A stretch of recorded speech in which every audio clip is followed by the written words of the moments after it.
Olá! Hoje a gente vai mergulhar numa ideia que, de cara, parece uma grande contradição. Imagina só, um pastor que não gosta da instituição que ele mesmo representa.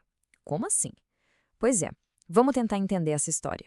E tá aí a frase. Essa declaração é do pastor Ed René Kivitz e ela nos joga bem no meio de um paradoxo gigantesco.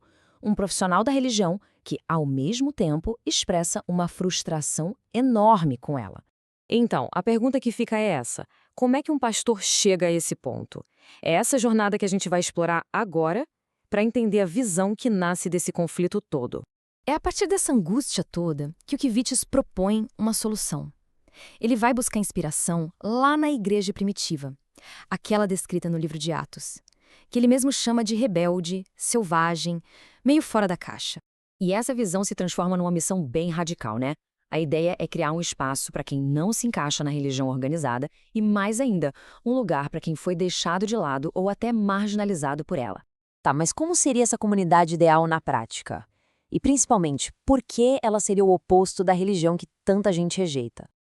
O Kivitz estrutura tudo em 3 pilares, que ele tira da interpretação dele dos capítulos 4 e 5 de Atos. E aqui estão eles, os 3 pilares que definem essa visão. E veja bem, não são só regrinhas. São, na verdade, uma inversão da lógica religiosa que a gente costuma ver. Primeiro, sair do egoísmo. Segundo, viver uma fé com base na liberdade e não no monte de códigos. E terceiro, buscar ser de verdade, em vez de só parecer. O primeiro pilar já chega com uma mudança de mentalidade absurda. Em vez daquele individualismo, daquela busca por status, as pessoas deixam de ser o centro de tudo. As posses, a vida, nada é visto como algo só seu, mas como parte de um todo. A luta de uma pessoa é a luta de todas.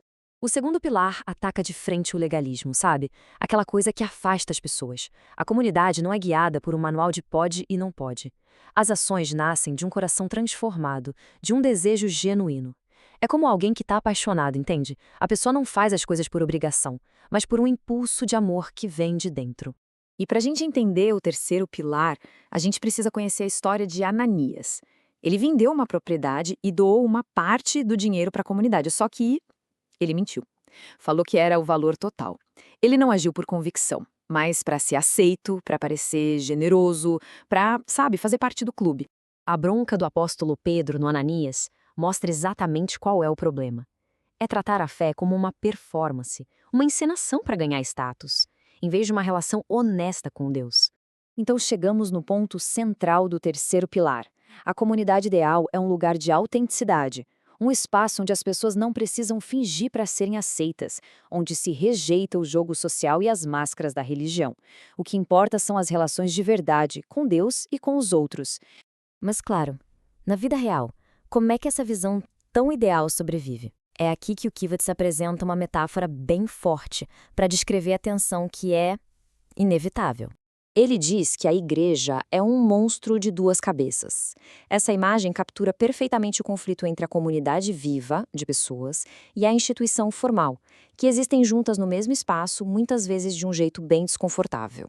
Vamos analisar essas 2 cabeças, então. De um lado está a comunidade de Cristo. Pense nela como um corpo vivo, orgânico, unido por afeto. É ali que a fé acontece de verdade. Do outro lado, a gente tem a instituição religiosa. Essa é a parte burocrática. CNPJ, estatuto, contas a pagar, assembleia, é onde a religião é gerenciada. E esse conflito aparece direto na prática. O Kivitz até conta de uma assembleia em que um assunto super importante estava sendo discutido. Aí um membro quis compartilhar uma visão espiritual sobre o tema, mas a discussão foi cortada por uma regra do regimento. A instituição, naquele momento, venceu o corpo vivo. Ok, diante dessa tensão toda, qual é o caminho? Como é que se vive essa fé autêntica dentro de uma estrutura que é, por natureza, imperfeita? A primeira parte da resposta é um compromisso que não acaba. É preciso focar o tempo todo em alimentar a comunidade real, as relações, a liberdade, a autenticidade, que são o coração da fé. E, ao mesmo tempo, não dá para fugir da realidade. O monstro institucional existe e precisa ser administrado, com todas as suas regras e defeitos. Não dá para simplesmente fingir que ele não está lá. Para conseguir navegar nesse desafio, a visão do Kivitz se apoia nisso aqui. A confiança não pode estar no controle da instituição, mas em forças espirituais. É acreditar que Jesus constrói a igreja, que a palavra funciona e que o Espírito Santo transforma pessoas. O nosso papel seria apenas criar um ambiente para que esse encontro possa acontecer. E a gente termina com essa questão, que fica para reflexão. A visão do Kivitz nos deixa com essa pergunta central, um desafio que ecoa não só dentro de igrejas, mas em qualquer lugar onde ideais e instituições entram em conflito.